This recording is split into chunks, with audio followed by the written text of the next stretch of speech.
આજે વિધાનસભામાં 2006માં જે એક નવા બિલમાં એવો સુધારો સરકાર લાવવા માગે છે અને લોકોની તમામ સમાજોની અને વર્તમાન ટેકનોલોજીની અસરના કારણે ક્યાંક ને ક્યાંક સમાજમાં જેની ક્રેડિટ નથી, કોઈ ધંધો રોજગાર નથી કરતા, સમાજમાં એને દીકરી નથી આપતી, કોઈ આવા ક્રિમિનલ લોકો જે છે એ કોઈ પણ ભોગે દીકરીઓને પ્રેમ પ્રકરણમાં ફસાવીને ખોટી રીતે લવ મેરેજ કરતા હોય છે. અંતે દીકરીનો એનો અંજામ ખરાબ આવે છે. ઘણી વખત સુસાઇડની ઘટના બને અને એના સિવાય બીજું એના કોઈ પરિચિતમાં ન હોવાના કારણે એ જિંદગીમાં પાછળના સમયમાં ખૂબ દુઃખી થાય છે. અને એટલા માટે તમામ સમાજોનો એક અવાજ હતો કે લવ મેરેજના કાયદામાં સુધારો લાવે. કમસે કમ માતા પિતાની સંમતિ એની અંદર જરૂરી છે. લગ્નની નોંધણી ગામમાં થાય અને સાક્ષી તરીકે પણ એ જ ગામના લોકોને સાક્ષી તરીકે એની અંદર લેવામાં આવે. ભૂતકાળમાં આપણે 5000 વર્ષ પાછળ જઈએ તો રામચંદ્ર ભગવાનનો સ્વયંવર સીતાજીનો રચાણો એ ટાઈમે પણ રામ ખુદ ભગવાન હતા, છતાં પણ એ જનકપુરી ગયા હતા. એટલે દીકરીના ગામની અંદર જ તમામ લગ્નની વિધિ થતી હોય છે. તો ભલે લવ મેરેજ, આપણે લવ મેરેજના વિરોધી નથી. સંમતિવાળા લવ મેરેજ થાય તો એમાં કોઈ પણ ધર્મનો હોય, કોઈ પણ સમાજનો હોય અને સ્કૂલમાં ભણતા હોય કે વેલ સેટ હોય તો એની અંદર કોઈ મા બાપને વાંધો ના હોય કે સમાજને ના હોય. પણ મેં કીધું એમ કે ક્રિમિનલ લોકો દીકરીઓને ભગાડીને ખોટી રીતે લગ્નમાં ફસાવતા હોય છે અને એનો અંજામ ખરાબ આવે છે. એટલે આજે વિધાનસભામાં બિલ લાવ્યું. ભૂતકાળમાં મુખ્યમંત્રી બોલ્યા હતા. 2019માં હું ધારાસભ્ય હતી, એ ટાઈમે પણ આ વિધાનસભામાં લવ જહાદનું બિલ આવ્યું. એ ટાઈમે આ વાત મૂકવામાં આવી હતી કે લવ મેરેજના કાયદામાં સુધારો આવે. તો સરકાર પાસે અપેક્ષા રાખીએ કે એની અંદર સાંભળવામાં તો અનેક લોકોને સાંભળ્યા છે, અનેક સંગઠનોએ રજૂઆત કરી છે. ખુદ ગુજરાતના મુખ્યમંત્રી જાહેર સ્ટેજ ઉપરથી બોલ્યા છે. એટલે આ બાબતમાં વહેલામાં વહેલું બિલ લાવીને એનો અમલ થાય એ આ વર્તમાન સમયની માગ છે. એ પ્રમાણે સરકાર કરશે એવી આપણે સૌ અપેક્ષા રાખીએ.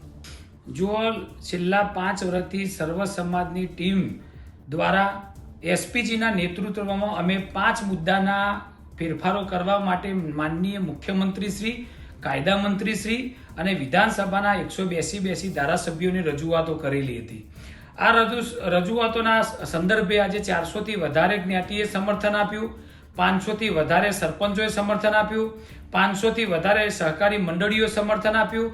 લાખો લોકોના સમર્થન બાદ આજે જ્યારે માનનીય ઉપમુખ્યમંત્રી હર્ષભાઈ સંઘવીએ જે કાયદામાં સુધારો કરવાની વાત કરી છે એ મને તો ગળે જ બેસતી નથી. કારણ કે એમને એવું કહ્યું છે કે દીકરા દીકરીના લગ્નની જાણ માતા પિતાને વોટ્સઅપ કે સોશિયલ મીડિયાના માધ્યમથી કરવામાં આવશે અને 30 દિવસની અંદર કંઈ પણ વાંધા અરજી હશે તો એના માટે તમે વધુ અરજી રજૂ કરી શકશો.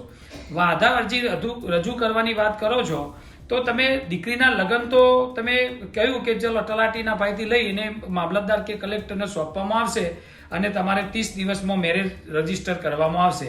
તો અમારું એ કહેવું છે કે જ્યારે માતા પિતા ભાગેડું લગ્ન બચાવવા માટેની વાત કરતા હોય, યુવા દીકરીઓ બચાવવાની વાત કરતા હોય એસપીજી અને અમારું સંગઠન, તો એમાં જ્યારે દીકરી હાજર થશે તો એ વખતે તમે કોને સત્તા આપશો કે દીકરી એના પતિ જોડે જશે, હસબન્ડ જોડે, કે માતા પિતાને સોંપવામાં આવશે? જો એના હસબન્ડ જોડે જવાની વાત હોય તો 30 દિવસ તમે રાખો કે 60 દિવસ રાખો, એમાં કોઈ ફેરફાર થાય નહીં. ભાગેડું લગ્ન અટકવાના નથી. પણ જો માતા પિતાને સોંપવામાં આવે એવો કાયદો સ્પષ્ટતા કરવામાં આવે તો માતા પિતા 30 દિવસની અંદર સામેના જે યુવક છે, જે દીકરો છે, એની તમામ માહિતી અને બધું સમજાવીને દીકરીને સમજાવે અને એમાં જો યોગ્ય હોય તો તમે 30 દિવસમાં લગ્ન જે નિયમ લાવો છો એ યોગ્ય છે. પણ હજી સ્પષ્ટતા નથી કરતા. પ્લસ તમે સમાજ પાસે, સર્વ સમાજ પાસે ગુજરાતમાં માગણીઓ કરો છો કે 30 દિવસની અંદર તમે તમારા જે પણ સૂચનો હોય રજૂ કરો. ઓલરેડી બધા સૂચનો એસપીજી અને એવા કેટલાય સંગઠનો ઓલરેડી તમને રજૂ કરી ચૂક્યા છો. પણ આજે તો કોઈ એવી સ્પષ્ટતા લગ્ન નોંધણીના કાયદામાં માનનીય નાયબ મુખ્યમંત્રી દ્વારા કરવામાં આવી નથી. એટલે આ ગળે ઉતરે એવો કોઈ નિયમ સુધાર્યો નથી એવું અમને એસપીજી દ્વારા લાગી રહ્યું છે. તો માન્ય નાયબ મુખ્યમંત્રી શ્રી અને મુખ્યમંત્રીને કહેવા માંગુ છું કે નિયમમાં તમે એવો ફેરફાર લાવો જેનાથી ભાગેડું લગ્ન અટકી શકે. આ નિયમથી મને નથી લાગતું કે ભાગેડું લગ્ન અટકવાના છે. તો તમે અમે હજી તમે કહેતા હોય તો સરકારશ્રીને અમે નિયમો સૂચનો કરવા માટે પણ રેડી છીએ અને ફરીથી તમારા આગળ નિયમોને સૂચનો આપીશું. મહેરબાની કરીને આ કાયદામાં કડકમાં કડક સુધારો લાવો. અમે કોઈ પ્રેમ લગ્નના બિલકુલ વિરોધી નથી. પ્રેમ તમે ગમે તે જ્ઞાતિ ગમે તે સમાજમાં કરી શકો છો, પણ એવો કાયદો મજબૂત બનાવો કે જેટલા પણ ખોટા લોકો, ખોટા દસ્તાવેજો, મૈત્રી કરાર, આવા બધા જે ખોટા કાયદા છે ને જેનાથી ઘર સંસાર વેર વિખેર થઈ જાય છે, એવા કાયદા તાત્કાલિક એવા મજબૂત કરો જેના કારણે ઘર સંસાર બચી જાય અને સમાજ વચ્ચેનો જે વરમનેર છે ને ઝઘડા થતા હોય અટકી શકે. લાલજીભાઈ, તમે આ જે જાહેરાતને શું ગણાવશો? આ જાહેરાત બિલકુલ ખાલી સારું દેખાડવા માટેની હાલ પૂરતી જાહેરાત એવું લાગી રહ્યું છે.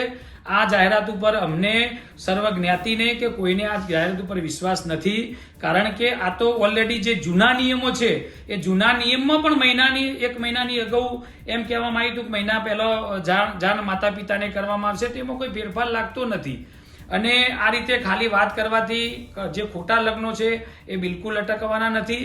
અને તમે જોઈ શકો છો કે કદાચ આ કાયદામાં સુધારો અમે જે કહ્યા એ 5 નિયમ પ્રમાણે કરવામાં આવે તો એવું માનું છું કે ખાલી એસપીજીની માગણી નથી, મેં કહ્યું દરેક જ્ઞાતિની, દરેક મા બાપની માગણી છે.